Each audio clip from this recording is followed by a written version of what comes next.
All right, we seem to be beginning to level out on the numbers now, so I'll kick things off. I suppose, good afternoon. A really warm welcome to this panel discussion, which is your freelance business. I do hope you've all had an opportunity to have an energising lunch break. You're all set for this afternoon's sessions. I'll soon hand over to our host, Radhika Hallstrom, who will give us some more formal introductions. But could I please ask you to mute your microphone and switch off your camera? As a reminder as well, this session is being recorded. We do have the chat function available during the session, and if you'd like, you can join in at any time. Please do preface any questions though with either the word question or with the letter Q, so that I can keep an eye out for them and field them later on when we get to the Q&A session.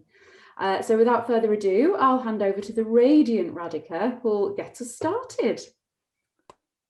Hello everybody. Yes, my name is Radhika Holmstrom and I edit the ITI Bulletin. What not everybody realises is that I'm actually a freelance journalist and that ITI Bulletin is part of my freelance portfolio. And like every other freelancer, the last year has been quite an exciting one for me, shall we say. So I was really pleased to be asked to moderate this session where we've brought together a panel of 5 people who've all got their own perspectives on freelancing, either as freelancers themselves, people employing freelancers or working with freelancers in other capacities.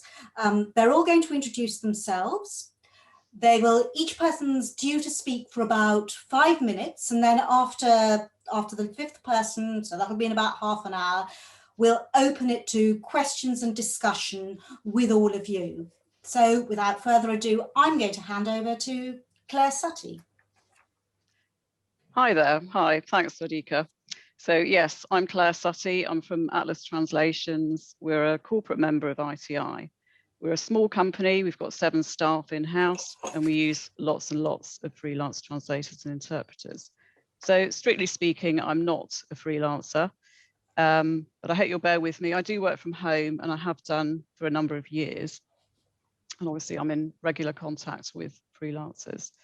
So I think that the challenges I've faced over the last few years are very much in line with the ones that you faced. And they are the challenges that we're all going to face going forward as well. So I made my list of challenges, and it felt a very negative thing to do, which kind of goes against who I am, because I'm quite positive. I'm always looking for answers and trying to solve things. And I think that was the main challenge really for me at the beginning of the pandemic, was this feeling of there is no solution. And it became apparent that it wasn't just going to go on for a few weeks, it was going to carry on. It was all out of our control.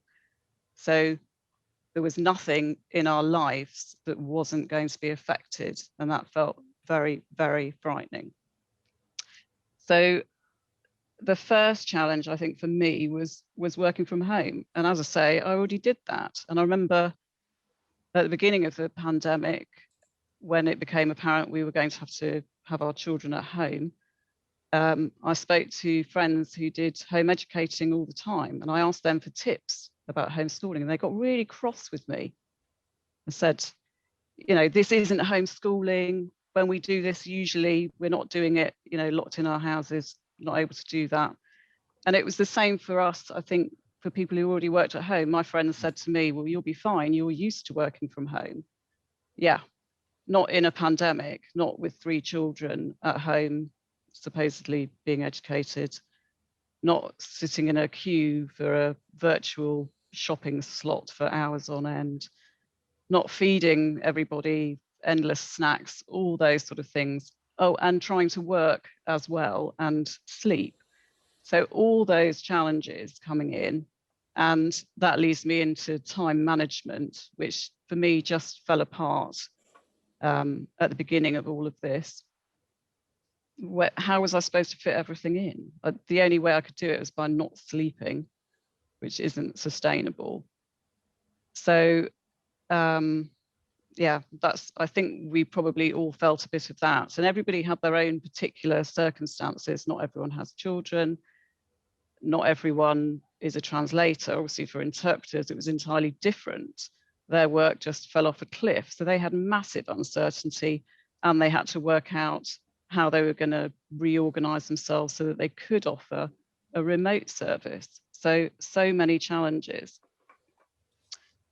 So here I am sitting at home, days, no holidays in sight. I mean, we didn't know how long it was going to go on for. We were just kind of stuck. That's how I felt. Like I was very stuck, but somehow had to keep going. And I found that really difficult because that's not the kind of person that I am. It's not how I work. I like to be really organized and know what's going on. Mm. So I did find a lot of strength in the ITI community. I was really amazed by all the stuff that they did. And I found social media could be really brilliant for that, but could also pull you down a hole of sort of doom scrolling, all the bad news, comparing yourself to other people who are having a hashtag so blessed. What a wonderful time we're having with our kids. And I was, not like that at all. So you can compare yourself to others. Why are they so busy? Why are they complaining they've got too much work going on? What should I be doing? And that leads, I think, I know other people are going to talk about community, and so I'm going to leave that one there. But I do think mental health comes into it a lot as well. I think it doesn't matter where you were in the pandemic, and even if you were in the best circumstances, everybody suffered in some way. A year is a really long time to be going in and out of lockdowns and uncertainty and doomy, gloomy times. So I think we need to talk about that and address that as freelancers. We've always sort of tucked that away anyway. It's not really discussed widely. We don't, as a freelancer, you don't have a boss who's going to ask you if everything's all right. You just have to keep going. So it's really important that we talk about mental health for freelancers, get it up the agenda, work out what we're going to do and get it into the open. We've got to remind ourselves that we need to take time out, that we need to look at ways to recover, because no one else is going to do that for you. So you have to do that. So that's my sort of take on it all. I'll stop there because I think I've probably gone over 5 minutes. And I'm going to let the other panelists have a chance to speak. And I look forward to questions. I hope there will be some at the end, and take it from there. So I think it's Susie next. So I'll hand over. Thank you. Yes. Yeah, thank you, Claire. That definitely resonates with me, and I think with a lot of the people watching this as well. So yeah, hopefully this session isn't going to be all doom and gloom. I really hope we can kind of lift it a little bit. But so yeah, I'm Susie Jackson. I am a freelance Spanish to English translator and copy editor, and I specialize in academic texts for the social sciences. But beyond that, I also mentor freelancers on pricing to help them figure out how much they need to be charging in order to be able to earn a decent living from their freelance work, because I think this is a real issue. So many of us just have no idea what to charge. So that's a little bit about me. The issue I really wanted to talk about today is I've noticed it in myself, and I think in a lot of the freelancers I've worked with, but also colleagues as well in discussions I've had, is just this real crisis of confidence around how much we feel we can charge for our services. And I think within the translation industry particularly, this was already an issue before the pandemic, with the rise of machine translation, and particularly for those of us who work largely with agencies, just feeling like we don't have much control over how much we can earn, and prices are being driven down and all of that kind of thing. But I think over the last year, that's taken on a whole other spin, because there are sort of three camps that I think we fall into. One is, a lot of us have been very significantly affected by the pandemic in terms of workload. Claire mentioned interpreters whose in-person work just dried up. Likewise, translators who specialize in tourism and things like sport, where the demand just wasn't there anymore. So there's this whole group who have had to really significantly pivot the services that they're providing, or find a way to diversify their income in order to ensure that their business can continue. Then there's another group who I think have done quite well out of the pandemic, potentially translators who specialize in the medical field. For example, there are certain industries where there's been this real boom in demand for translation work. And so for some of us, we've experienced the complete opposite effect of too much work And this is where, again, this kind of issue of time management and burnout that Claire mentioned really has been an issue for some of us, because there's just no option of taking time off and going away for a holiday, or whatever that might look like for you. But then I think beyond those two extremes, the majority of us fall into this category of somewhere in the middle, where potentially demand for our services or the workload that we've had has remained steady, or maybe dropped a little bit at certain times during the pandemic. But there's definitely been this feeling of worrying about our clients and whether they can afford to pay us, because maybe they've been financially impacted by the pandemic. And I think a lot of us really worry about that from two different perspectives. One, fear that they won't accept our quotes if we continue to quote at the same price as we would have done before, because maybe their budgets are more restricted. But the other side of this is thinking that maybe they're financially struggling and we don't want to put pressure on our clients. And so we want to help them and be considerate and maybe offer them a discount if we feel that they're struggling. And I think this is something that we do ourselves. I've certainly felt it, even though in my experience, my clients are largely academics, direct clients. They are individuals, but academics like us have just transitioned to working from home rather than working from their uni. All teaching has gone online. They've still been receiving their salaries. So in that sense, my clients have not been struggling financially throughout the pandemic, but I still felt this kind of pressure, like, oh, maybe they're struggling, maybe they haven't got the time, and just almost feeling sorry for them and thinking, well, I have to, take a hit to help them. And I think, put in the chat if you agree with this or whether you think it's just me, but I do think this has been a big issue. When actually there are so many reasons that we shouldn't be reducing our prices in these circumstances. Our costs of doing business, our business expenses have not reduced on the whole due to the pandemic. So if we're offering our clients discounts, that means that actually we're worse off than we would have been otherwise. And equally, a lot of us, as Claire mentioned, suddenly have to sort out homeschooling and just be looking after other people in our lives at the same time as trying to get work done, which means our capacity for doing client work, for doing billable work, has reduced. And it's the basics of supply and demand. If the supply reduces, i.e. if our time available for offering our services reduces and demand has stayed roughly steady, then actually our prices should be going up, not down. So there are so many reasons why we shouldn't logically reduce our prices, but I think a lot of us feel this pressure and this crisis of confidence to do so. So I think this is a kind of really important discussion to have, and I do have a few thoughts about how we can reframe things moving forwards. I'm going to wrap that up there and see whether we come onto those from the questions later. So I think it's Sarah. It's Sarah. So I'll hand over to Sarah Townsend. Yeah, thanks, Susie. There's so much wisdom there. I was nodding away frantically. I don't know if everybody else saw. Afternoon, everybody. I hope you're having a good day so far. I'm Sarah Townsend, and I have been a freelancer for more than 20 years. And I'm also author of Survival Skills for Freelancers, which I know a lot of you in the ITI community have read. So I'd like to start off my 5 minutes with a question. How do you see those who do the same job as you? Do you consider them to be your competition, or do you see them as your community? And feel free to put responses in the chat, by the way. I would like to argue today that if you see your fellow translators and interpreters as your community, you're likely to have got through the pandemic and the challenges that we're facing or have faced over the past 12 months with a lot more resilience, a lot more support, and in just basically just getting more fulfillment from your day-to-day job. It's actually quite natural if you felt like, oh no, gosh, no, they're my competition, because quite often we feel this natural sense of being a bit guarded and a bit cautious around those who do the same job as us. So for example, if you went into a real life networking session, let's hope they start up again soon, hey?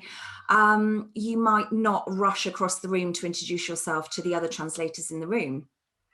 But those feelings are actually coming from a place of fear, which is just not a nice place to be as a freelancer, or really throughout life as a whole. So if you can switch from that feeling of thinking, oh, they're my competition, they're going to steal my clients or poach my projects or nick my ideas.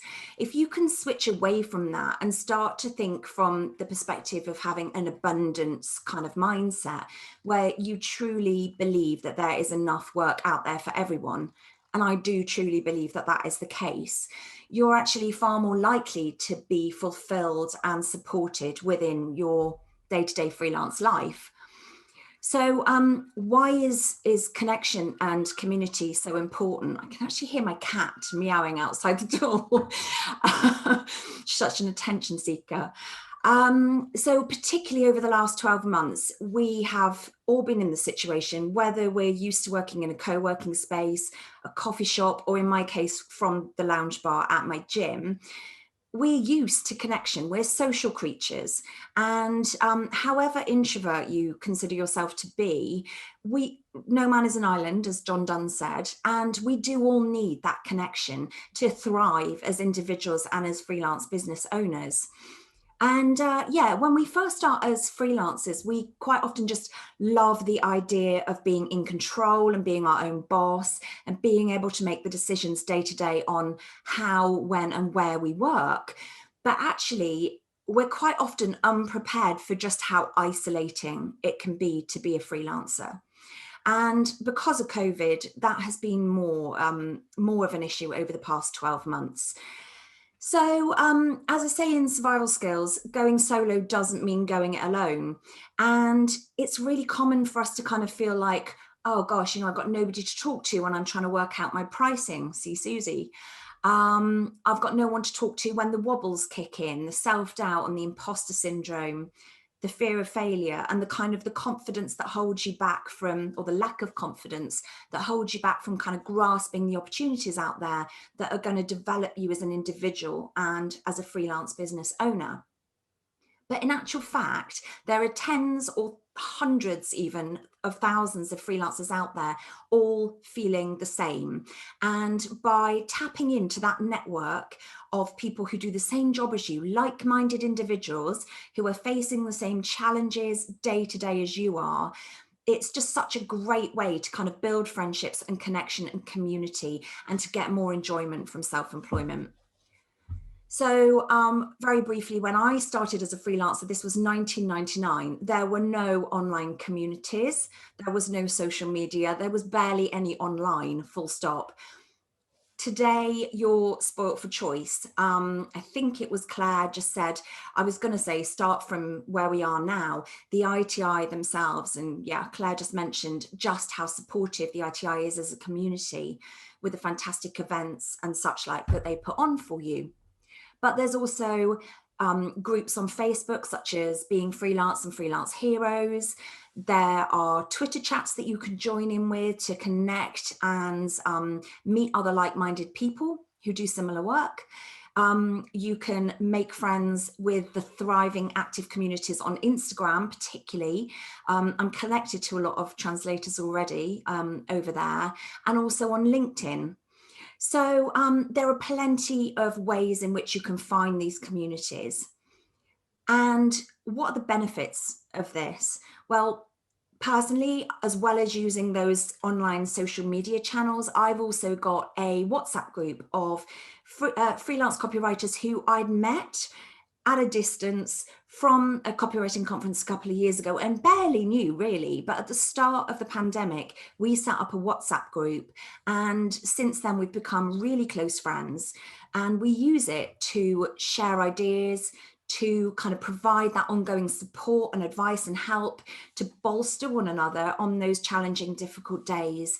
We share work when we're too busy to take things on. And we also collaborate together when projects are too big for us to take on our own. So that in a nutshell, I think I'm coming to the end of my 5 minutes. I've probably exceeded it knowing me. that is kind of, in a nutshell, the benefit of starting to see your competition, your competitors as friends, community and connections. And if you kind of work on nurturing and growing that network, I would argue that you'll get a lot more fun, support and fulfillment from your freelance career. Great. Thank you, Sarah. I should say that I actually got the bulletin job through a very, very small PDF ad on a Facebook journalists group that I'm in. So, you know, testimony to that. Alan Griffith, you're next. Thank you, Radhika, and thank you, Sarah. My name is Alan Griffith. I'm the director of Blar Translation. We're a mid-sized company working predominantly from English to Welsh, based here in Anglesey in North Wales. We have a core team. We have a staff of 10, 11, 8 of those being employed translators, but we also call upon a pool of probably up to 15 freelance translators when things become busy to help us out. We occasionally complete work in other languages as well as an agency, but we're 99% working from English to Welsh. So I'd just like to cover 3 or 4 points which I think have become main issues that come to the fore over the past 12 to 14 months, not only in terms of our company and the staff that we employ, but also issues that have arisen and are relevant also to the freelance gang that we use. I think the most obvious thing I've seen is that the shift in hours has changed considerably. That since people have been working from home and since the pandemic has forced this lockdown, that the 9 till 5 has changed considerably, that people now contact us as early as 7 in the morning, not just for work that's needed over the next few days, but work that's needed that morning, but also, and probably more so, between 5 and 8 p.m. There's a lot of work now coming in the evening as people's hours are completely flexible, and the standard office hours has changed. Our main staff, of course, our main team of translators, they log off at 5 p.m. So there's an issue there to try and make sure that we answer and we're available to deal with requests that come from clients beyond the standard 9 till 5. Secondly, I think the profile of clients, and something that was touched upon earlier, we have probably up to 70, 80 clients, and we rely heavily on, I would say, 12 to 15 of those, and perhaps 7 of those main clients have changed over the past 12 to 14 months. They've become quieter. Also, that person you always used to deal with, that person you have a rapport with within that client, maybe has been furloughed, has moved on, situations changed, and you've lost that connection. So you haven't got the same connection with that client, and that becomes dangerous, because other people within that company may use another translator. And we found that we've had to work very hard in making sure that certain clients stay on board, to make sure that we continue working and have that working relationship with them. The third thing I think isn't a real problem, but I've noticed amongst our core staff and also the freelancers that we use, maybe a blip occasionally in standard of work. We've talked today about mental health and wellness, and we've got to be aware that the general gloom and the monotony of working, of course freelancers do work from home, obviously, but the monotony and the general issues surrounding this lockdown has occasionally, I've found, led to a difference in quality from certain translators. Mistakes have been creeping in that weren't there before. So that's something I think is obvious, and perhaps some of you can relate to. And finally, something which I think the ATC and the ITI could work together on is that some of the larger organizations, some of the larger clients, some of the larger translation agencies perhaps, are becoming guilty of delaying payment, and that 60 working day terms of payment is shifting, is creeping to a longer period.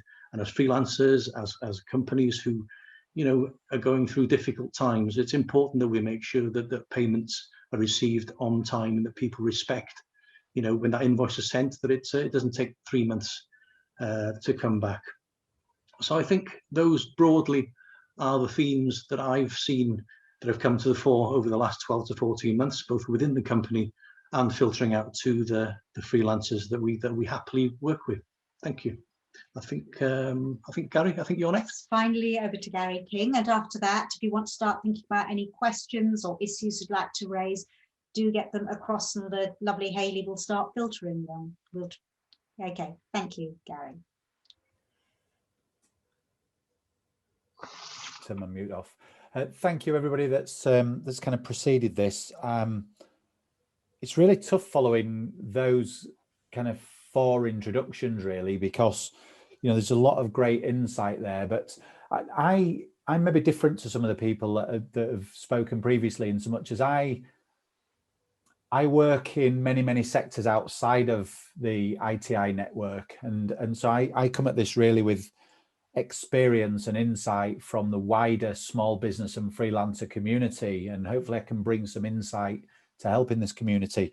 I did a talk yesterday actually talking about the Freelancer Dilemma, and really that challenge that freelancers have as to how do they change things that are not quite working, that have either been accelerated by the pandemic or they've just kind of continued on that path, and it is a real challenge. And all of these things that have been mentioned around feeling lonely and not tapping into a community that Sarah mentioned, whether it's Susie talking about pricing, that got mentioned a lot yesterday, Alan talking about payment terms and timings and just some of those systematic issues, and Claire really talking about mental health. The bottom line for me is that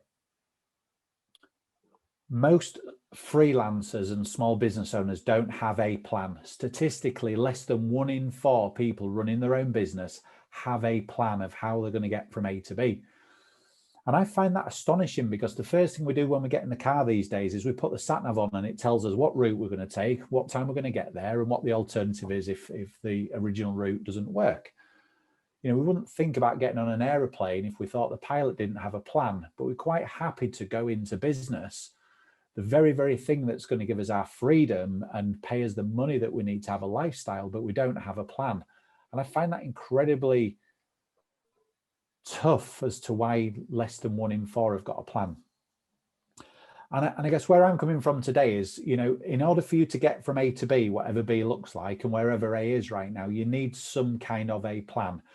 And if you've got a plan that enables you to articulate who your target market is, why they should buy from you, and what you want your customers to say about you behind your back, that market positioning piece, if you like, it's going to enable you to attract the right customers and charge the price that you want to charge and differentiate you from your competition.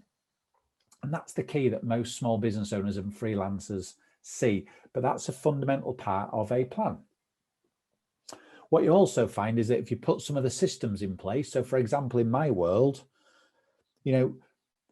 working with clients that have got payment terms that are consistent with what you want your payment terms to be. And if you're on 14 days and they're on 60 days, you've got to find a middle ground that everybody's happy with.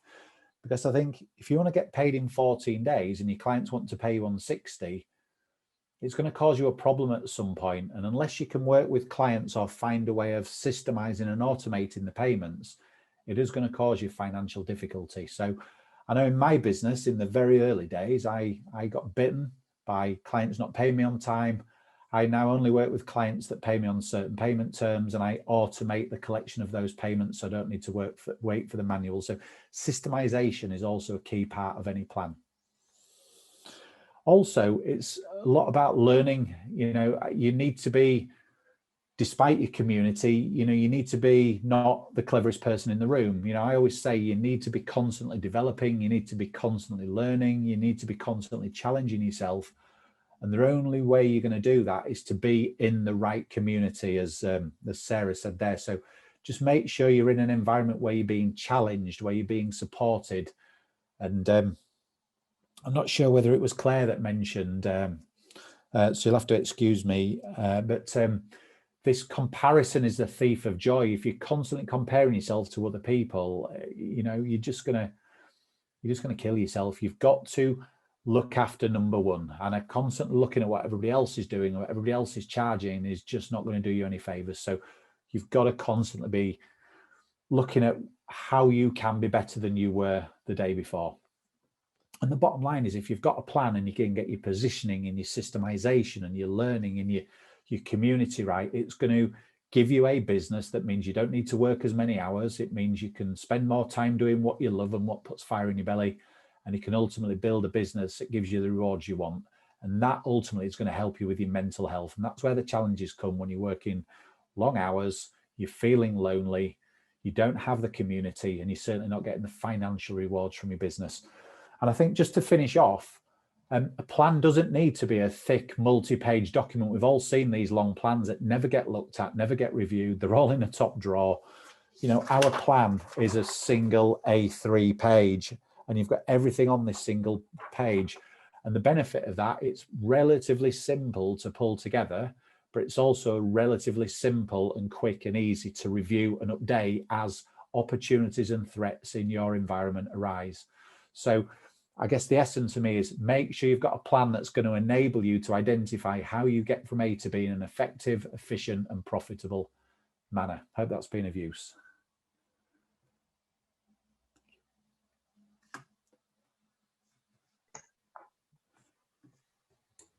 I'm so sorry, I'd muted it and I've now unmuted it.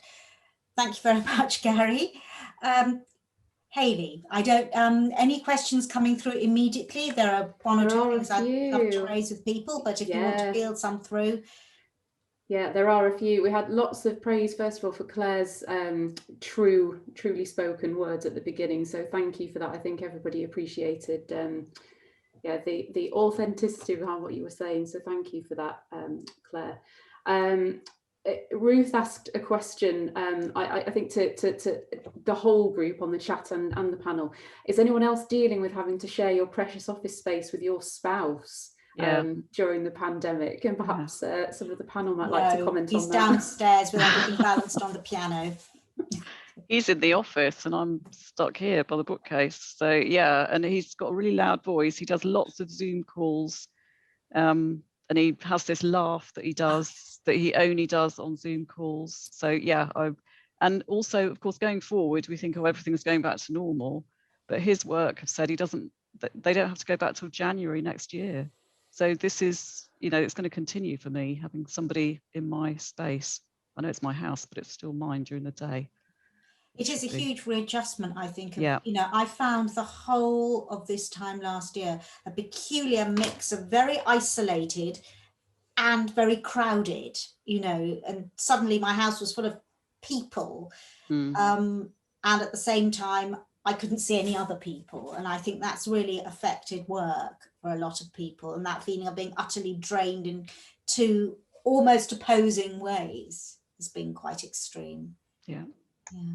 Yeah, I've had the same thing. Sharing office space, definitely something new to get used to. Used to it by now, so that's good. But one thing I would just add is, I don't know if this is of use to anybody, but I have been using a piece of software that cuts out background noise on calls. So it's called Crisp, K-R-I-S-P. It's really effective at cutting out background noise. So if you've got someone kind of the other end of the room who's also on a call, it's been really effective for me. We can do calls at the same time and it's great. So just wanted to get that there. Yeah. Thank you, everybody. I think just to add something, Sarah, everybody was very keen that you brought your cat into the room. So do feel free to do so if you would like. Going on shy. She's so shy. I literally caught her on a Zoom call about a month ago and I had to screen grab it and she had her mouth wide open. She actually jumped up on the desk. She had her mouth wide open at the same time the person I was talking to had their mouth wide open. It was quite amusing. Wow. Going back to the questions, perhaps. This is a question to everybody. Have you found that the pandemic has honed your thinking about your business priorities, and as a result, you've then pruned unnecessary services or aspects of what you do? To be honest, it's been a bit different for me, because I just thought I started writing survival skills for freelancers before the pandemic was even a thing. And then I launched it while we were in the thick of lockdown 1. Never got a launch party, never get over that. And yeah, consequently, I thought I'd just write the book and then go back to the day job, which is the copywriting. And I've ended up doing a lot of talks and events and training and mentoring for the Freelance Hair 100 scheme. So yeah, I feel like I need to do some pruning and some honing. And at the moment, I'm kind of doing a bit of juggling, probably a bit more juggling than I should be doing. So it's a no from me. Susie, how's it been for you as a working sole freelance translator? I think for me it's been interesting. So I don't have children, and I think that for me the biggest impact of the pandemic on my work has been suddenly I've had no hobbies I can do, and therefore all of my time has been available for work, and therefore I've been working a lot more than normal, which is not great for pruning and really getting clarity and focus. And I've felt like it's been difficult to come up with anything to do beyond work over the last year or so. And therefore I think my brain's kind of got a bit muddled in terms of what I should be focusing on. And I think I really just need a holiday to get some space from it, to be able to get that clarity. But I do think my situation in that sense is maybe similar to some people who are watching, but very different. I think it's similar to a lot, because I think that, you know, although people with children, I mean, with school age children, obviously it's very different for somebody like Claire, who's been having to, deal with homeschooling. But I think that lack of being able to get away from it, and sometimes not even seeing particularly the point of getting away from it, because there's only so many walks around the local park you can take. And, you know, even if, like my household, you decided a year ago to watch as a group your way through every single episode of Buffy the Vampire Slayer, you know, there's not a lot else going on in your life, you know. Yeah, totally. Yes, and you know, Alan, you were talking a bit about, you know, shifts in that way. As a small business, has it changed your priorities, for instance? I wouldn't say it's changed our priorities. I think, coming back to some of the things that Gary was saying, that it's important to have that core marketing plan or business plan, and you shouldn't stray from that. And if that business plan is strong enough, then something like this shouldn't take you away too much from, you know, from your main principles. So the way that the business has been working, the way that we practice, hasn't changed that much. We've obviously had to adapt, yes, as you say, and as I said earlier, in terms of working hours. I found myself working more hours by staying at home, partly because the office is there as opposed to 3 miles down the road. And as I said, that people's expectations, clients' expectations are now different, that the hours are longer because of people's different hours of working. So yes, I think it's an adaptation as opposed to a major shift in work principles. Yes, I think that one of the huge challenges for being freelance is ring fencing. This is work, this is not work, and people do it in different ways, but that presupposes the idea of an option. And of course, for a lot of us at the moment, there isn't, because, you know, just looking outside my window, it's grey South London. It's not very alluring. Yes. I think we need to be careful. You know, I think we need to learn, the companies need to learn also from freelancers. You know, I was very surprised to hear that, you know, there are several major London businesses who are closing their offices because their staff will now permanently work from home. I think it's a very, very dangerous and a very, very early assumption to make, given some of the things we've discussed about mental health, that it needs more time. And someone was telling me 2 weeks ago that I'll give it 2 years, we'll all be back in the office again. It's just a phase, it's just a fad. So I think we need to be extremely careful how we deal with this continuity of home working. And you know, it's people like freelancers who are there who know what the pitfalls are, as opposed to the companies who think perhaps they know best. Hayley, how are we doing for questions? Sorry, I've done the dreaded mute then as well. We have a few. I just wanted to say that a lot of people agreed with Susie's comments about not reducing your prices because of the pandemic. Appreciate also, Gary was saying, you know, it's the, do you help your struggling clients, or do you help your struggling self? You know, there's two different sides of the coin to look at. We did have one comment that said, agree with you, Susie, especially when working with pharma and biotech companies, they have the money to pay us, which is a very important point, I think. Going towards the questions now, we did have quite a few for you, Gary. The first one being, can you explain a bit more about how you automate payments from clients? Yeah, sure. So there's a piece of software called Go Cardless. Go Cardless is, I think it's about $10 a month. And what it does is it allows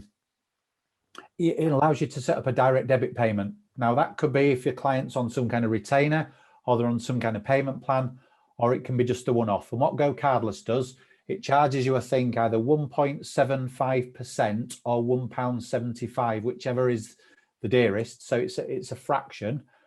And let's say the invoice goes out on the 1st of the month, it's due for payment on the 8th. It sucks the money out of the client's bank account automatically on the 8th, takes 2 or 3 days to transact, and it pays you on the 11th or 12th, minus the £1.75 or 1.57% service charge.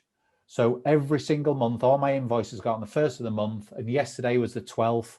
I got an email through to say all of these payments have been made into your bank account minus a small service charge.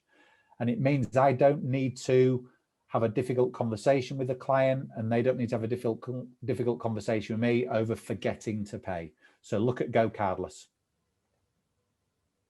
Yeah, I also use Go Cardless. It's great. It's really good. I mean, with agencies, it might be difficult to implement, but with direct clients, if you're agreeing, if it's a larger project and you want to take a deposit up front and then payment in installments, absolutely, it's really easy. You just set up the plan in the tool, you send a link to your clients, they fill in their details, and it's all agreed, and it just happens. So no chance of them ghosting you. Oh, sorry, Gary. Sorry, just very quickly. If for whatever reason you can't or don't want to put clients on Go Cardless, there's another piece of software called Chaser. And what Chaser does is, let's say for argument's sake that my invoice is due on the 8th and the client might forget, or the email's gone into junk or whatever. What you can do is set Chaser up to send a Chaser email. So mine's set up to go at 11 o'clock on a Wednesday morning. On Tuesday night, I get an email to say, we're going to chase these people tomorrow. Is that okay? So it gives you the option to turn them off just in case maybe you've had a conversation with a client and they've said, give me a few more days. You don't want to send them an automated email. It's going to aggravate them.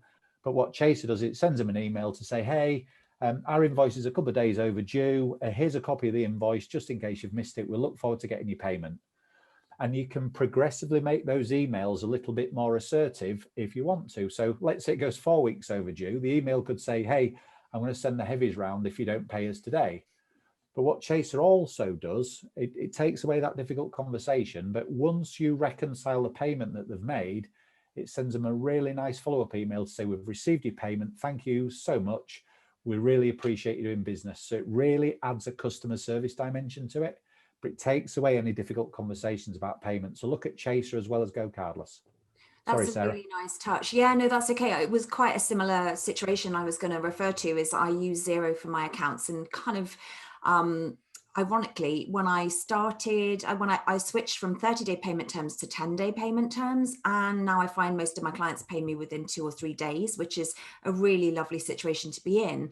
But if they are late paying, then Xero will send a number of reminders. You can switch reminders off for certain clients if you've got a bit of sensitivity, or you've got sort of special arrangements set up with them. But I love what you've just said about Chaser sending a thank you email. I think that's a really nice touch, and I think Xero could learn from them. Journalism, sadly, are just sending the same invoice again, not to ITI, I should add, but to various magazines day after day after day. I think my record was once 15 days solid and a stinking email before I got paid. But publications are peculiarly difficult to wring money out of. We take payments directly from private individuals, we call them, so members of the public that need documents to be translated. We get loads of them. They have to pay in advance. We use something called Pay Now, which you can install on your phone, and you just take down the person's card details. And because it's we say to them you have to pay in advance, it's just a part of the procedure that they phone up and give their credit card details, or they can pay by backs. But Pay Now is quite good as well. So I just thought I'd mention that. Thank you, everyone. Sorry, was that you, Susie? Were you about to say something? Sorry, I was just going to say, I just noticed in the chat, someone asked, does anyone take payments or partial payments up front?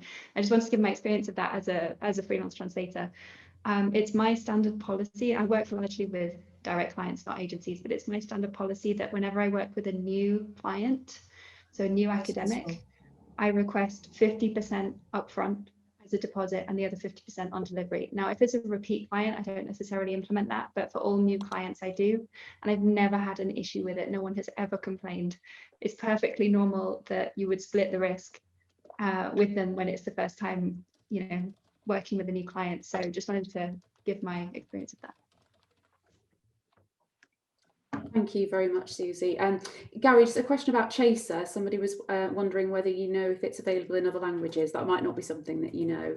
I don't know, but I've just put Go Cardless is now available in French, Spanish and German. But what Chaser is, it's a template, it's a blank template. So you can basically put the wording in that you want to send to the client. So you might want to send them an email to say your invoice is due in a couple of days. Here's a copy, please pay us. But you can put that in any language you want because it's a template. Or you can send it. I choose not to send mine until it's at least a week overdue because I'm working on it. Might be in the system, but I guess you can just change the wording to suit any language. That's fabulous. Thanks, Gary. Just for other participants that might be watching, Irene asked a while ago whether any translators out there had used Go Cardless. So perhaps if you do regularly, you might drop Irene a line just to let her know about your experiences. Another question for Gary here, but actually it might be good to open this up to the wider group about how would you recommend starting a plan, business plan. Are there any resources out there that you can direct us to? And perhaps other panelists have designed up their own and can share some insights into that. Yeah, sure. Great question. I've actually shared a link to the template that I've shown in the chat. So I'll share that again in a couple of moments. But basically, it's a document that gives access to the tool and me, unfortunately, talking for a few minutes to explain how to use it. So this is just it's called a business model canvas or a business plan canvas. There are literally hundreds of different options available.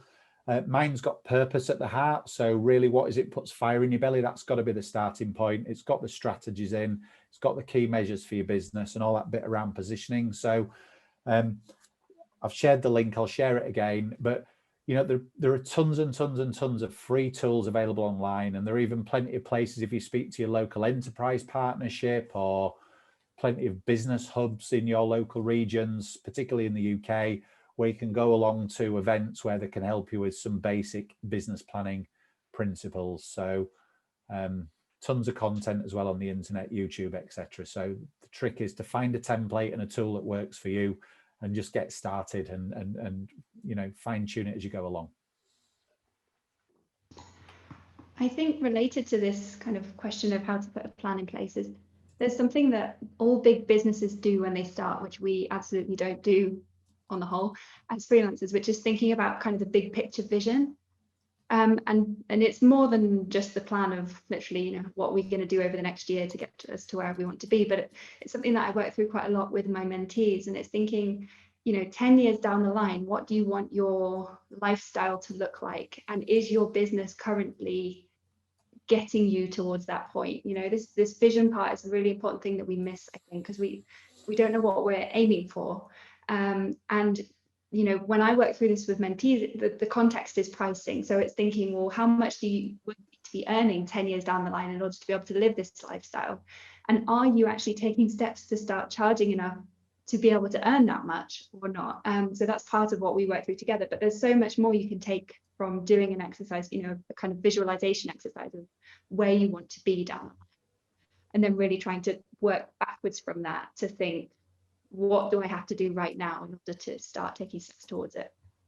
A point that I was thinking about with that was also that in translation, as in a lot of other fields, there are some things you may want to be doing that actually don't pay that very much. I mean, literary translation doesn't pay very much. It's the equivalent of, you know, as a journalist doing your own creative writing. So you need, you know, there are balances of what can I do that will subsidize moving on to being a literary translator. We had a piece a few years ago in the Bulletin by Vineet Lal talking about how he kept his day job actually outside translation going for a while to subsidize that. But otherwise, you know, what are the forms of translation that will mean that I can then do that novel, which will never bring in very much cash to initially, at least.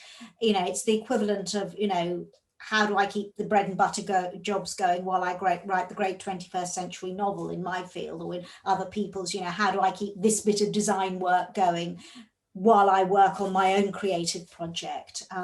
So there are different kinds of balance there as well, I think, and different kinds of long-term thinking, which are partly about CPD and the skills you build up, and partly about financial decisions, other decisions, and where you want to be combining those. Yes.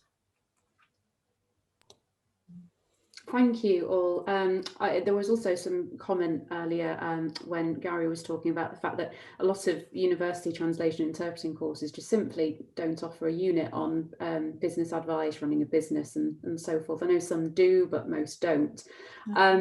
Thinking back to when you all went freelance, what's the one thing that you wish that you'd known?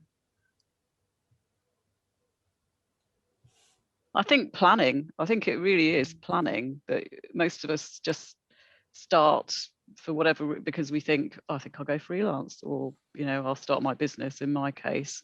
And you don't really plan it. You might have worked out how you're going to pay for your next few months of outgoings, but you haven't thought about it beyond that. But it's easy to say that, isn't it? And then the next sort of key thing is reviewing the plan and updating it, because whatever you thought at the beginning, at the end of the first year, you'll realize that you were completely wrong. And so you have to switch everything around. And I think that's something that freelancers aren't very good at, that they just keep going and they don't question what they're doing. And they might not be happy they're happy doing their work. One thing about translators is that they all love their work. They really enjoy it, and it's a wonderful thing. But they might not be happy with their pay or conditions, and they need to look at that and make changes, because again, nobody else is going to do it for them. So I think reviewing your plan as you go along is key. That's what I'd say. And I'm not very good at it either, but I do try. And Gary is going to make me do it again. I think there are far too many things to narrow down to just one, which is why there are 8 myths in my book. But I think to tie back to what I said earlier on about community, I think I know certainly when I first started my freelance journey, I thought I had everything it took to be a good freelancer, because I knew I had the skills, the writing and the editing. And I knew, on the other hand, that I was driven and organized and fairly self-motivated. But I think I really underestimated just how much I would miss working in an office with that kind of busy, buzzy environment of being in an agency, lots of chat, lots of support from colleagues and friends. And yeah, as a sociable person, I found it extremely isolating. And I didn't realize just how hard it would be kind of not having colleagues to share ideas with and that sort of thing. So yeah, I think we quite often underestimate how difficult it's going to be to work alone, but I could talk all day on that subject. I think for me, I suppose it depends what you're doing previously, but for me, why didn't I do it sooner? And that lovely feeling of that Sunday evening feeling being completely different compared to how it was before, quite simply. If I may, a few of you will know a lady called Eva Jasinska. She couldn't make it this afternoon, but I've been doing some work with Eva over the last 2 or 3 years, and she came to me really in a place where she felt lonely. She felt that she was isolated. She felt that she didn't know which way to turn, and she felt like she needed to do something different in order to get better results. So what she had wasn't fundamentally broken, but she just couldn't see a way to get to the next level. So Ava and I spent a little bit of time just really peeling back the layers and understanding what success looks like to her. And we developed her vision. So what are some of the big boxes that she wanted to tick over time to make sure that she was building a business that really ignited her fire? And we set some quite ambitious visionary targets. And then we developed a plan on how to achieve those. And we periodically caught up just so I could keep her on track and give her a little bit of support. So that kind of network, if you like. And what really, really puts a warm feeling in my heart is periodically Ava will drop me an email saying, oh my God, I've just achieved this. And it was on my vision board and I didn't think I'd ever achieve it, but I finally achieved this. So every few months she will contact me and say, I've achieved this, I've delivered that, I've managed to, succeed at this. And so, find somebody in your network or find a network that will support you in developing some ambitious goals, but also give you the support to help you achieve those goals. Now, it could be the ITI community, it could be a local networking group, it could be an accountability partner, but just find somebody that you can learn from that can push you, and the results are possible. Anything's possible. I think for me, as Sarah said, there are so many things. I think if I had to pick one, it would be knowing that right at the beginning, obviously I had to get experience somehow. And therefore, in my case, that meant taking jobs that were not particularly well paid, which is not something that many of us can avoid at the beginning. Or, in an ideal world we would, but I think we have to get experience somehow. And the clients who are willing to hire us without experience are typically the ones who aren't that willing to pay very much. So that's how it kind of starts off. And I think there's something to be said for that for a while. But it's just understanding, making sure that you are conscious that those clients that hire you for that low rate probably don't have the budget to grow with your business. And it's perfectly normal to outgrow clients and to say goodbye to some in favor of moving towards working with others who do have a higher budget. And there's nothing wrong with that. That's just the way that business goes. So I know sometimes we can build up these relationships with our clients where we feel like, oh, we don't want to say goodbye to them, or it's going to, it's going to be offensive if we tell them we can't work with them anymore. But I think that it's just being conscious that that's a very normal part of doing business, and to grow, you have to move on sometimes. So yeah, that would be my one point. Thank you very much, everybody. Is there still someone called Oriane here who would like to share her experiences with us? Oriane sent me a message in the chat, and it might be nice if you'd like to join us on screen. If you're still with us, Oriane. Yes, I am. Can you hear me? Hello. Yes, Hi, we can Oriane. hear you. Hi. Hi. Yes, yes. I just wanted to share my experience, just because it's made me feel quite lonely, really. And so I'll just briefly explain where I come from. So I've been doing this job for about 8 years. I've got children, and they're still quite young. They're 8 and 5 years old. And I would say it's really kind of the year before the pandemic. So 2018, I think, where my business started to really take off. And finally, because before that I was looking after the children and trying to do both at the same time, and then the pandemic hits, and because I work in medical translations, I had a bit of a similar experience to Susie, where I had moments where there was barely any work, but then it would suddenly explode, and I just had so much. And obviously you can turn down jobs, but there's only so much you can refuse before you start worrying that you're going to lose your clients. And so I found myself quite stressed, having to deal with the children, homeschooling, and work. And And my husband works full-time. He has a very good job and a very good income. And his advice was always the same. Why don't you give up? Why don't you give up your career? We don't need your money. We can survive on my income. And while I feel blessed that it's the case, you know, we're lucky that we don't need my money. We can, you know, get by without it. To me, it felt like I didn't want to give up my career. You know, it didn't feel right because I love my job. I love what I do. And sometimes I wonder if I even, what I love about my job is that I feel I have control, which is something I don't have with my children. So sometimes if you ask me to choose, I'd actually be working more happily than I'd be looking after the children. And for him to say, well, and actually him and other people in my family, it seems to me that nobody really understands why I'm working, since, you know, since we could do without my finance, people are telling me, why don't you just not work? Just enjoy your children, just enjoy being at home. And nobody seems to understand that I love what I do. And not only that, but I'm getting better at it. You know, I know I'm getting better because I'm getting more clients, I'm getting better work, better quality clients, I'm managing to raise my rates. You know, it's working for me. I don't want to give it up. And I feel that I'm always constantly having to fight for my right to work and justify it. And I just wanted to share it because it's something that's been really driving me down. And I don't know whether anybody else has the same experience, where I feel my job is not being taken seriously.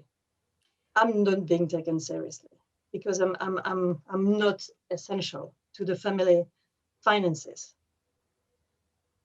That's what I wanted to share. I don't know if that resonates with anybody else. I think it makes complete sense in terms of your experience of it. I think it's the same particularly for a lot of women and for a lot of women with children. I can see quite a lot in the chat box about, you know, work and the importance of work and the importance of what we do. It's partly financial, it's not wholly financial. And I have a great big 18 and 20-year-old, and I am so glad I worked all the way through it. And that is the other thing, you know, your life and your career goes on. It's really important. I'm really glad it's picking up. I don't know what other people, I mean, Claire, this is something that you've been dealing with, kids and everybody being at home and everything like that. Yeah, I feel you, and you know, I could have stopped working, but my business would have suffered if I had. It would have been a different place to go back to, and I felt very responsible. It sounds really cheesy, but my staff are like my family as well. So I had them to think about and to look after, and I needed to make sure that they were okay. But it is overwhelming, and it was very isolating, which sounds ridiculous because I never got a moment's peace, but it's a different kind of isolation, Completely. isn't it? And I would speak to translators, you know, who were stuck. I remember speaking to a French translator who was living in a flat in Spain with just her cat for company right at the beginning of when Spain went into that really awful lockdown. And just, you know, and the work was just keeping her going. She said, if you weren't giving me work, I don't know what I would do. And you know, we are all individuals and everybody is in different circumstances, but I think everybody suffered. But it sounds like you're doing all the right things, so just stick at it. It's going to get better. And yeah, you can always get a new husband, but keep the job. Yes. That might be easier. Don't come to me for marriage advice. But if you do, Oriane, make sure that, you know, you Zoom check them first, so there's no Zoom laugh. We've had that in the chat. There's no loud phone calls, or definitely get that crisp software that Susie talked about. Yeah, Oriane, I think there's so much to support for you in the chat, so please do read that when you get a chance. I will. Oh, thank you. As I've said, I don't have children, so I don't have that experience of it from that perspective, but I totally understand that feeling of those around you not valuing what you do or seeing why it's important for you. And I think this is important. This happens a lot, particularly when we're early on in our freelance career, where maybe we're not busy full time. We don't have a full roster of clients. And it might feel like even though our income isn't necessarily needed for the family, that why are you bothering when actually you're not, you don't have that many clients, you're not busy all the time. It doesn't really seem like it's that worthwhile. Why don't you not bother or just get a different type of job? And I've definitely experienced that kind of comment. And it happens less now that I'm busier, but I do think it's still there, that concern that people around you don't see the value in what you do. But I think it's so important that every single person has something that is for them.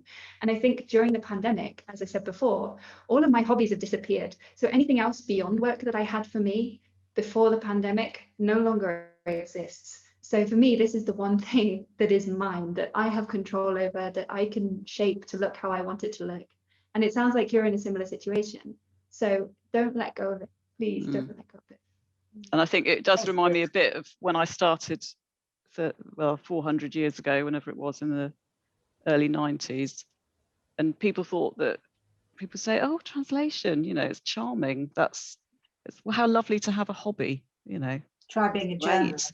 Yeah, so I think that is a freelance disease, isn't it? But I think the profession of translation is being raised up, and it is a bit more recognized now. People really did think that academics did it for a bit of pocket money, how nice for them to get out every now and again.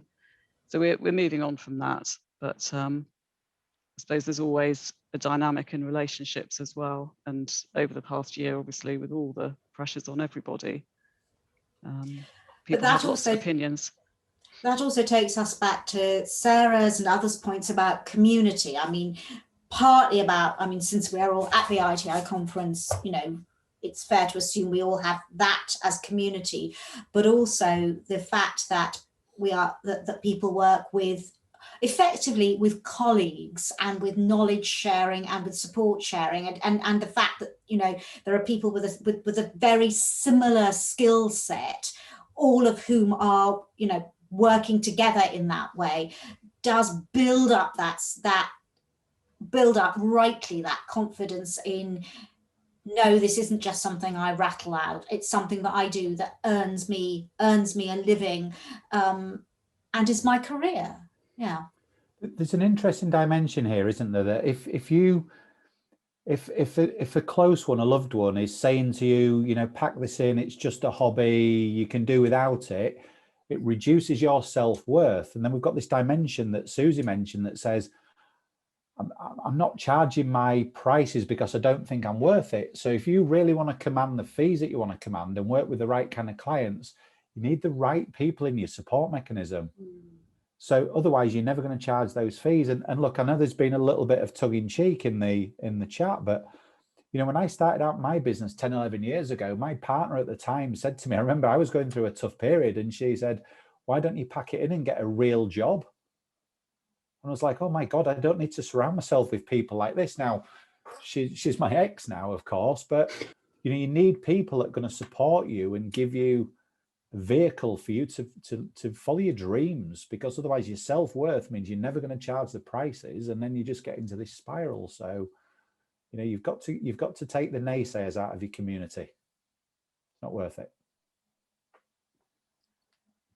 No, I like that. I think that's absolutely true. And I think that one of the great things about our industry is the fact that, in really testing times, a lot of us can turn our hands to lots of other things as well. So, I'm grateful I've been able to draw on some of my experiences from my past career and so on. I know that's the same for a lot of us in the ITI community. Moving on a little, there were lots of Welsh greetings when you were speaking, Alan, in the chat. And I'm embarrassed to admit, but that I have no idea what they said, and I certainly will not be trying to read them out to you because it will probably sound like something incredibly insulting. We don't have any questions at the moment, so if anybody would like to add anything into the chat, please do. I wondered while we were just sort of closing up. Gary, I really liked your quote about comparison is the thief of joy. I don't know whether anybody else fancies turning their hand to any quotes that they remember hearing that have stuck with them. Yeah, I've got one that I like to share in the networking context. And a lot of people say to me, oh, well, I'm quite introvert and I'm quite shy and don't really like networking, don't really like talking to people. And I think it's just as important to actually focus on the person that you're talking to and not focus on how you're coming across. And I like the Maya Angelou quote, people will forget what you did, people will forget what you said, but people will never forget how you made them feel. So if you can show a genuine interest in the other person's business and you just make them feel special and important in some way, that's taking the glow off you. And chances are, you know, when they're looking for a translator, then they'll remember you because you made them feel good. I love that, Sarah. Definitely, in a world where you can choose to be anything, be kind as well, I think is a good one. But that's not the one I was planning to share just now. That just came up as you were speaking.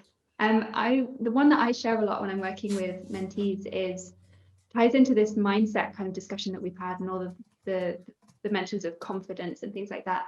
And it's a quote by Henry Ford, which is, whether you think you can or think you can't, you're right.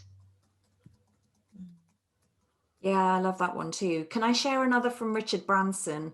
Because I think there's a lot of what came up in what Susie, you talked about in terms of we have those kind of self-limiting beliefs in terms of what we feel we can and can't do for our business, and just the fear of failure, and in some cases the fear of success. Look up the Marianne Williamson quote, which I can never remember, but Richard Branson says, if someone offers you an amazing opportunity and you don't know if you can do it, say yes and learn how to do it after. And I think that's such an important thing, because when you do those brave, bold things that are outside your comfort zone and you don't think you've got the confidence to do them and to take them on, when you do those things, the confidence boost and the buzz you get from doing something new for the first time is just addictive. So if you can take hold of those opportunities that are going to grow your business and help with your own personal development, then keep taking those little mini steps and you'll be amazed at how much your confidence develops as a result. I can relate to that. I think that's key. And one of the things I decided early on was never to refuse work. I gave an online seminar probably 2 years ago about, you know, what freelancers should do next at full capacity. They have a choice whether to refuse work and stay where they are, or they start subcontracting. And once that happens, you know, there's a whole plethora of choices you need to make personally and professionally. So it's a really, really interesting junction. The path I chose was to subcontract even further, and now, as I say, it's a full-blown company. But some people are more comfortable staying below that ceiling, and never refusing work is not something that they can relate to.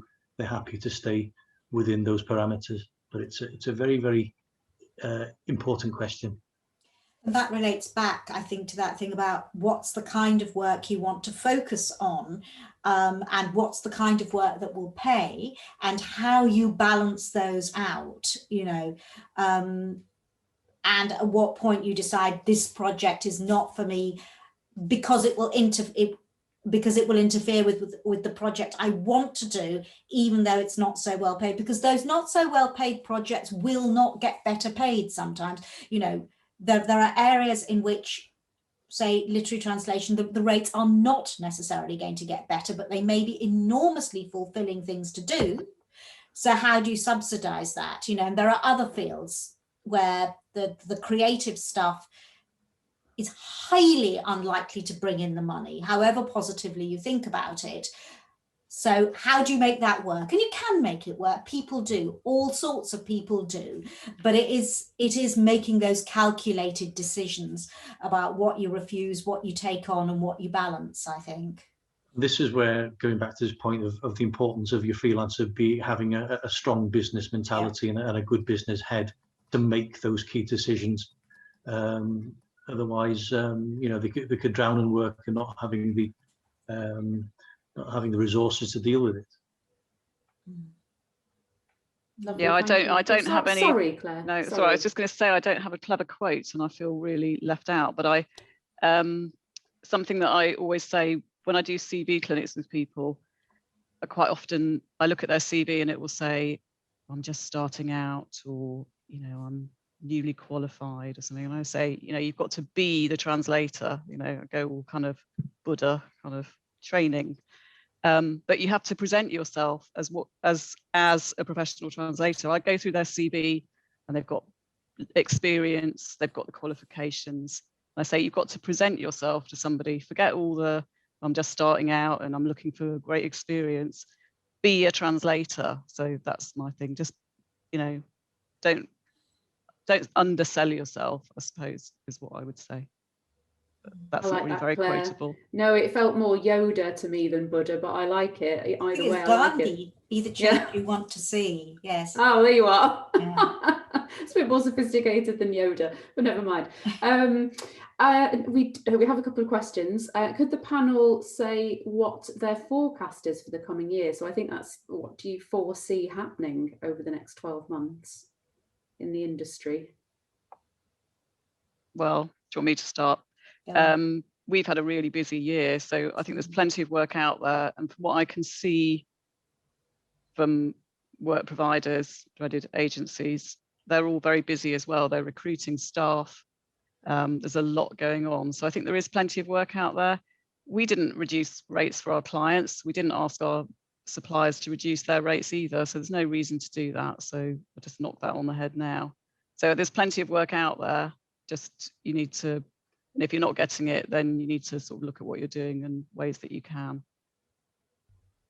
I'll totally echo that. I really believe there's plenty of work out there. All the freelancers I'm close to seem to be busier than ever right now. So that's a positive forecast.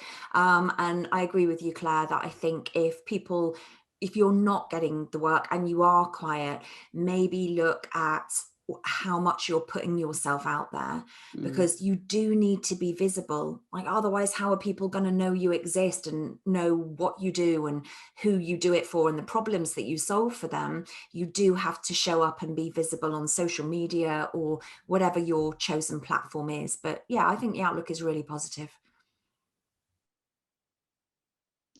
I would agree. I think so many businesses generally around the world are opening up to this idea of people being able to work remotely, where they previously didn't have it. So companies that previously might have had people working, staff in-house full-time might be, broadening that to freelancers for more different things. So I would absolutely agree with Clarence. There are plenty of work out there.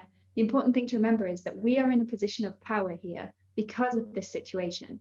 And therefore, you can afford to charge what you need to charge. There is plenty of work out there. Don't feel like you have to lower your prices. One point, just coming back to what I said at the beginning, that I don't know, thinking back over the last year, have you paid for a service? I'm expecting pretty much everyone here has paid for a service at some point. Did you expect that person to offer you a lower price because pandemic? Probably not. So why would you do that for yourself? I think that we are in such a position of power now that you just have to remember that if you know the numbers in your business and you really understand what you need to be charging in order to earn enough to actually live on what your business makes, then you can go into negotiations so clearly, knowing your minimum and walking away if the client isn't able to pay what you need to charge. So just, yeah, confidence. Can Susan? I just briefly add to that? Sorry, just that I think if you never receive the feedback that you're too expensive, chances are you're probably too cheap. Correct. Or at least you can afford to be charging more. Yeah, I always say if you're not having clients sucking cold air through the teeth when you put a price to them, if they're not going, then you're not pushing your prices too high. But here's what I say when somebody comes to me and says, I'd love to work with you, Gary, but can you do it a few pounds cheaper? I say, well, look, I can do it a few pounds cheaper, but here's what's going to happen. At some point, I'm going to resent the fact that I'm doing it cheaper than my ideal rate because I've got other people wanting to pay the full rate. And because I resent that, I'm going to find ways of cutting corners to justify the fact that I've done it at a cheaper price. And if I start to cut corners, you're not going to get the level of service that you want. So do you want a reduced service, or do you want to pay the price that I want to charge to give you the full service? And I'm not prepared to give you a reduced service, because at the end of it, you're going to say I've not done a very good job, and you're not going to tell all your friends and family that I've done a great job. So the risk is on you if you want a cheaper price. But what I have done, and it really answers part of the question about what I see for the next year, is if you're finding clients are coming to you to say, I want a cheaper price, what that says is either you're chatting to the wrong clients, you're not articulating your value correctly, or you need to find an alternative way of delivering the work at a cheaper cost and therefore a cheaper price. So as an example, at the beginning of the pandemic, a lot of my types of clients had limited budget because they were funneling the spend elsewhere. So I developed an online access to me at a very, very palatable price point without any commitment. And I pushed that out to say, in the current environment, if you still want access to me, you can get this to me at a very palatable price point. So I didn't reduce my prices. I offered a slightly different product to suit what the market needed at that time. And that's the trick in any business.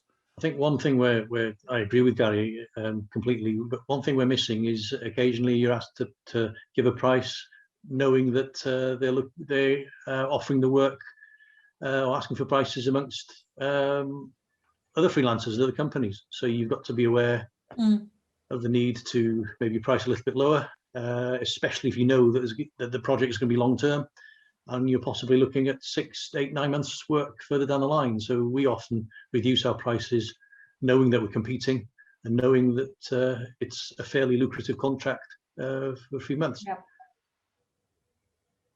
I would just say on that note, Alan, this is something I talked about yesterday a little bit in my session. So if anyone is interested in all of this kind of pricing discussion, go and watch that. But that's a good point, that potentially sometimes we're competing and the only thing that the client is looking at is the price, and we know that they're going to take the lowest price, maybe if it's a public tender bid or something like that. The problem is that we never know how low someone else is willing to go. So the important thing is to understand our minimum. So yes, accepting that it might be a longer term project and that might have benefits for us, but what is the absolute minimum we could accept for this, while it's still ensuring that it is financially viable for us? Because there's no point in accepting a longer term project at a low rate if then we're going to have to work a whole load more hours on top of that in order to make up the difference in the money we need to earn. So just being really, really clear on the numbers and being conscious of that if you're going to consider lowering your prices for a particular project. I think that's absolutely. I think that's key. And I think we don't lower, people ask us for our best price. And we say, well, that's, we have worked out our prices quite carefully, including everything, what you're getting, and we'll stress that. And we don't really move on those particularly. So you've already got our best price. So someone's banging on my window for some reason. I think the ITI has a role to play ethically in looking at certain agencies who, look to give work out to freelancers for ridiculously low amounts of money. And that's something that the industry certainly needs to look at, because freelancers who are just starting out, who are unaware of how that particular agency works, may commit themselves to hours of work for pittance because they're scratching for clients at the beginning of their careers. It's certainly an ethical issue that we need to look at. I think as the world opens up, though, that's just going to be a fact of life, and we have to, in some ways, work out how we can differentiate ourselves from that, because there's going to be people working all over the world who have different costs of living competing with us. I'm already, as an agency, we're competing with agencies in China, and people are using those agencies in China. We're not going to compete with them. We can't. But we have to sell ourselves on something else, which is that people buy from people, and you're almost exploiting the vulnerability of the client, because they don't speak languages in most cases. They don't know. You could give them any old bit of French or Arabic and they wouldn't know. They could print it upside down, back to front. They've got no idea. So they really have to trust somebody, and you have to try and get that across so that they want to use you as a professional, rather than taking a risk on something they've got no control over, They won't know anything until they end up as a funny news story or something, that there's been a big disaster with their translation. So we are going to come up against that. You should come to Wales, Claire. I always get someone saying, "Oh, we've got someone who speaks Welsh in the office, and they've had a look at your translation." Yeah. And it comes back. And, yeah. You know, oh, I can only imagine. And reply. But we do enjoy all your Welsh road signs and things that get printed up. Yeah. All right, thank you, everybody. And perhaps onto the last question now. We've only got 5 minutes, but rewinding slightly to one of the points about universities not including advice on courses, some universities, about how to start up as a freelancer. Panelists, do you think that that sort of advice should be included in programs, or do you think that students should be directed towards other resources where they can acquire those skills in practice? Personally, 100% needs to be included, and I've been involved with at least 3 universities already who I've been doing training for as part of their professional practice modules. So I don't know if it's just certain universities aren't doing that. I kind of thought it was standard across the board, so it was useful to see when Adam raised that point earlier on. But yeah, what's the point in having the theory if you don't appreciate the reality of what you're going to face and have some of the coping strategies to deal with that when you do go into the freelance world? I agree that it should be included. I think that students going into an MA in translation expect that they will come out of it with all of the skills they need to be able to run a translation business, and they don't know what they don't know. So I think it's absolutely reasonable that they should expect that their university would provide all of that rather than having to look elsewhere and pay extra for it. Yeah, I think it should be included. Yeah, I agree. And the ITI does a lot with universities, and I've been around and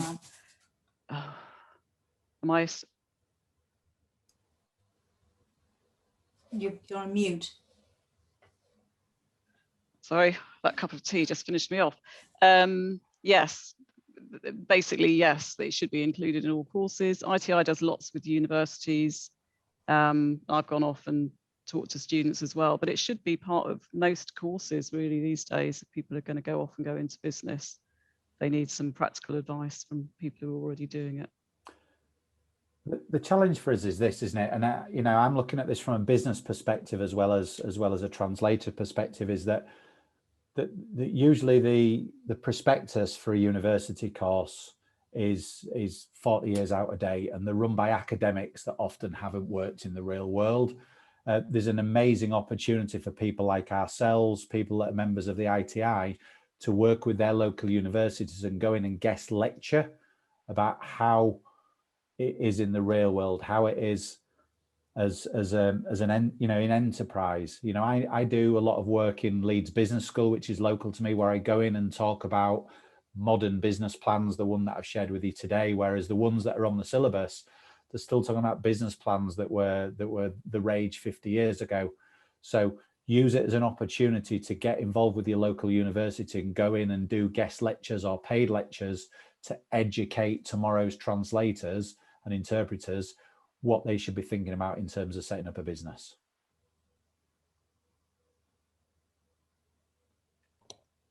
Fabulous. Thank you very much, everybody. Radhika, I think we're done for questions now. I think we are. And unless there's anything more, thank you very much, everybody. And thank you, Hayley, for keeping us together. Radhika, do you mind if I just ask if it's okay for us to share our connection details within the chat so people can connect with us on social media if they'd like to? I've actually been banned from LinkedIn for the time being for sending too many personalized connection requests. So if anyone wants to connect with me, feel free to use the link that I'm going to put in the chat. And just a note on that, everybody, if you wanted to save today's chat, because there's been loads of lovely links and things, you can do that. So at the bottom of the chat where it says file and then there's 3 dots, ... and then you can save the chat to your computer. Right. Just finally, your cat didn't appear, so here's mine. This is our senior translator. Oh, my mom is such a letdown. Thanks. Thank you very much. And yes, hope you enjoy the rest of the conference. Thanks a lot. Okay. Thanks you. everyone. Thanks a lot. Bye now. Thank you. Thanks, everyone.